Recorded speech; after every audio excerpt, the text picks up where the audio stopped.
I don't know why సడన్గా 2.2K watch hours నుంచి 800 watch అవర్స్కి పడిపోయింది ఛానల్. ఓ మై గాడ్, అసలు ఏంది ఇది? నేను ఇందైతే నాకు 1 మిలియన్ వ్యూస్ కూడా వచ్చాయి. Almost half of the watch hours అనేది రీచ్ అయ్యాను. Hello guys, welcome to my YouTube channel.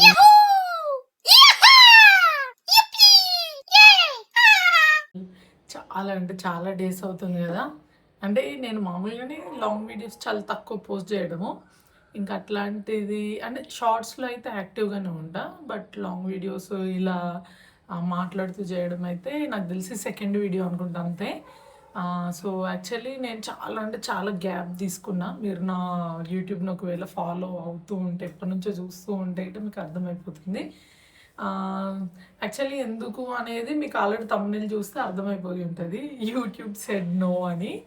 So అసలు యూట్యూబ్ అంటే ఏం చెప్పింది, అంటే ఎందుకు నో చెప్పింది, అంటే అంత సబ్స్క్రైబర్స్ అంత వ్యూస్ వచ్చాక కూడా అసలు ఏమైంది అని అనుకుంటే ఈ వీడియో అయితే మొత్తం కంప్లీట్గా చూడండి, అసలు ఏమైంది అనేది. ఇక మొదలెడదామా? సో యాక్చువల్లీ మీరు నా వీడియోస్ లైక్ మా అన్నయ్య మ్యారేజ్ టైంలో నేను అంటే స్వప్న ఫ్రమ్ యూకే నుంచి వచ్చాక కొంచెం బాగా యాక్టివ్గా ఉన్నా యూట్యూబ్లో. Everyday reels, I mean shorts post చేయడం కానీ, ఇంకా బ్యాంకాక్ వీడియోస్ కూడా లాంగ్ వీడియోస్ పోస్ట్ చేయడం కానీ, ఛానల్ అసలు చాలా అంటే చాలా బాగా బూస్ట్ అవుతూ ఉంటుంది. అండ్ అయ్యింది, ఉంటుంది కాదు, యాక్చువల్లీ అయ్యింది. చాలా మంచిగా వ్యూస్ వచ్చాయి, చాలా రీచ్ ఉండే, సబ్స్క్రైబర్స్ కూడా బాగా పెరిగారు. అరే అంత మంచిగా జరుగుతుంది, ఇంకా నేను మంచిగా ఇంప్రూవ్ చేసుకోవాలి అని బ్యాంకాక్ వీడియోస్ కూడా లాస్ట్ ఇయర్ ఈ ఇయర్ కూడా పోస్ట్ చేశాను. అంటే అంత ఇంట్రెస్ట్ వచ్చింది నాకు, సబ్స్క్రైబర్స్ కూడా బాగా ఇంక్రీజ్ అయిపోయారు కదా. ఎవరికైనా ఉంటుంది కదా, అరే కొంచెం ఇంక్రీజ్ అవుతుంది మన ఛానల్ని, మనం ఇంకా ఇంక్రీజ్ చేసుకోవాలని ఎవరికైనా అనిపిస్తుంది కదా. సో అలానే నాకు కూడా అనిపించి ఇంకా నేను కూడా మంచి కంటెంట్ ఇద్దామని చెప్పేసి పోస్ట్ చేస్తూ ఉన్నా. సో అన్నయ్య పెళ్లి టైంలో కూడా మీరు చూస్తే ఎవ్రీ ఈవెంట్ని కూడా చాలా బాగా క్లియర్గా మంచిగా పోస్ట్ చేసిన అన్నట్టు. వ్యూస్ అయితే అసలు థ్యాంక్ యూ, అంటే మీకే థ్యాంక్ యూ చెప్పాలి, మీ అందరికీ. ఎందుకంటే మీ వల్లనే అంత మంచి వ్యూస్ కూడా వచ్చాయి నాకు. చాలా బాగా వచ్చింది. అండ్ తిరుపతికి వెళ్ళేటప్పుడు మేము బండ్ల గణేష్ అన్నది తను పాదయాత్ర చేశారు కదా. సో ఆ వీడియో పెడితే నాకు 1 మిలియన్ వ్యూస్ కూడా వచ్చాయి. 1 మిలియన్ వ్యూస్ వచ్చాక ఇంకా ఎంకరేజ్మెంట్గా ఫీల్ అయ్యా. అరే this is something good is happening to me. అంటే యూట్యూబ్లో ఇంకా నేను ఇప్పుడే అనుకుంటా డెవలప్ అయ్యేది, నేను ఇప్పుడే ఇంకా మంచిగా చేయాలి అని చాలా హ్యాపీగా ఫీల్ అయ్యి ఇంకా పోస్ట్ చేస్తూనే ఉన్నా. ఆల్మోస్ట్ నాకు 1000 సబ్స్క్రైబర్స్ దాటారు. అండ్ ఛానల్ వ్యూస్ కూడా కొంచెం మంచిగానే వచ్చినాయి. ఎంత అనేది నేను డిస్క్లోజ్ చేయలేను, కానీ సబ్స్క్రైబర్స్ అయితే 1.2K అలా అయ్యారు. వ్యూస్ కూడా బాగా వచ్చాయి. వాచ్ అవర్స్ అయితే లిటరల్లీ 2.2K. అంటే ఇంకా జస్ట్ నేను almost half of the watch hours అనేది రీచ్ అయ్యాను. జస్ట్ ఇంకా హాఫ్ వాచ్ అవర్సే ఉండే. అరే I think I can do it. And ఈ టైంలో నాకు ఈ 2-3 మంత్స్లో ఇంకా ఛానల్ కూడా మానిటైజేషన్ అయిపోతుంది అనుకునే హ్యాపీగా ఫీల్ అయ్యాను. అసలు ఆ టైంలోనే నాకు యాక్చువల్ 2.2K వాచ్ అవర్స్ అనేది వచ్చింది కదా. Still I'm keeping videos everything, and views కూడా చాలా బాగా వస్తున్నాయి. ఐ డోంట్ నో వై సడన్గా 2.2K వాచ్ అవర్స్ నుంచి 800 వాచ్ అవర్స్కి పడిపోయింది ఛానల్. ఓ మై గాడ్, అసలు ఏంది ఇది? నేను ఇంత హ్యాపీగా అంటే మంచిగా జరుగుతుంది, మంచిగా పెడుతున్నా అనుకునే టైంలో ఇలా అయింది ఏంటి అనేది ఒక్కసారి నాకు అసలు చాలా బాధ అనిపించింది. ఫస్ట్ ఆఫ్ ఆల్, అరే మంచిగా అవుతున్న టైంలో ఎందుకు ఇలా ఛానల్ ఇంత ఘోరంగా పడిపోయింది అని.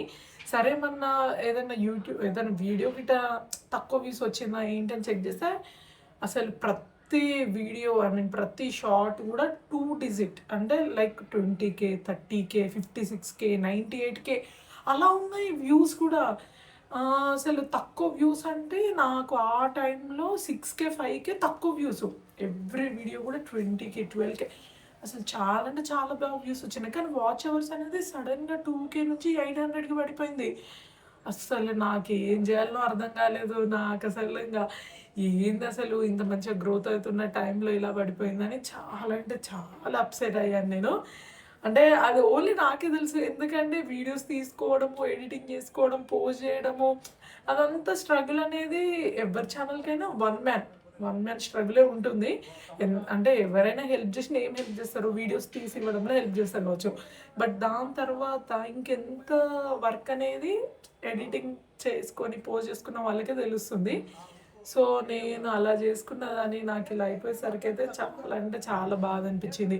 అసలు ఇలా అయిపోయింది ఏంటి, అసలు వేస్ట్ యూట్యూబ్, ఏంది అసలు గ్రోత్ అవ్వడానికి ఇంకా చాలా టైం పడుతుంది అనుకొని ఇంకా నాకు అసలు మొత్తం డీమోటివేట్ అయిపోయాను కంప్లీట్గా. ఇంకా అసలు ఏం చేయాలో కూడా అర్థం కాలేదు. సరే ఇంకా అంటే still I kept on encouraging my self. అంటే మా బ్రదర్ అయితే, మా అన్నయ్య అయితే చాలా అంటే చాలా ఎంకరేజ్ చేస్తాడు. ఏమైనా వీడియోస్ పెట్టట్లేదు, పెట్టు, ఏం కాదు, ఛానల్స్ అనేది అలానే ఉంటుంది, ఒకసారి ఫాల్ డౌన్ అవుతాయి, ఒకసారి రేజ్ అవుతాయి, అది ఇట్స్ కామన్, ఏం కాదు పోజ్ అంటే. నాకు అసలు ఇంత నేను కష్టపడి పెట్టినా కానీ ఇలా పడిపోయింది, నాకు అసలు ఇంట్రెస్ట్ రావట్లేదు అని చెప్పేసి ఇంకా నేను స్లోగా వీడియోస్ పెట్టడం తగ్గించేశాను. 800 వాచ్ అవర్స్ కాస్త ఇంకా 10 వాచ్ అవర్స్కి పడిపోయింది. అసలు ఇంకా ఆల్మోస్ట్ 3 మంత్స్ అలా గ్యాప్ తీసుకున్నట్టున్నాను. ఇంకా ఎప్పుడు మా అన్నయ్య, ఫస్ట్ అన్నయ్య, తర్వాత స్వప్న, తర్వాత అమ్మ, అసలు వీళ్ళ ఎంకరేజ్మెంట్ మాత్రం మామూలుగా ఉండదు. అసలు ఎందుకు పోజ్ చేయట్లేదు, పోజ్ చేయి, ఏం కాదు, నువ్వు అనుకున్నావు అంత మంచి రీచ్ వస్తుందని, వచ్చింది కదా, అలానే ఇప్పుడు నెక్స్ట్ కూడా ఉంటుంది, నువ్వు వాళ్ళు ఎందుకు లోగా ఫీల్ అవుతున్నావు, పోజ్ చేయి అని చెప్పేసి బాగా ఎంకరేజ్ చేశారు. ఇంకా దేవ్ అయితే if I'm okay is okay, if I'm not okay is also not okay. అంటే దేనికి కూడా అంటే ఏమనరు. అంటే నేను ఏది చెప్పినా ఓకే, నీ ఇష్టం అనే అంటారు. సో అంటే ఇంత ఎంకరేజ్మెంట్ ఉంది కదా, ఎందుకు ట్రై చేయకూడదు, మళ్ళీ నాకు complete work from home. So I have benefits of staying at home. అంటే పొద్దున్న నుంచి సాయంత్రం వరకు ఉంటాను, వర్క్ చేసుకుంటా, బ్రేక్ టైంలో you can take videos, you can edit, అవి అన్ని ఆప్షన్స్ ఉన్నాయి కదా అని చెప్పేసి చలో లెట్ మీ స్టార్ట్ అగైన్ అని చెప్పేసి మళ్ళీ నేనైతే నిన్న నుంచి అయితే వీడియోస్ పోస్ట్ చేయడం స్టార్ట్ చేశాను. సో లెట్స్ సీ అండ్ ఎంతవరకు రీచ్ అవుతుంది ఏంటి అనేది. సబ్స్క్రైబర్స్ అయితే అలానే ఉన్నారు, వాచర్స్ అయితే కంప్లీట్గా పడిపోయింది. Again I'm starting my channel from the beginning. మళ్ళీ ఇక్కడ నుంచి నేను ఇంతవరకు చేసుకోవాలి. మీ అందరి ఎంకరేజ్మెంట్ అయితే ఉంటుందని నేను అనుకుంటున్నాను. Please do subscribe, comment, like, share to all my videos. మీరు ఎప్పుడు ఇలానే నన్ను సపోర్ట్ చేయాలని కోరుకుంటున్నాను. Fingers crossed. Thank you.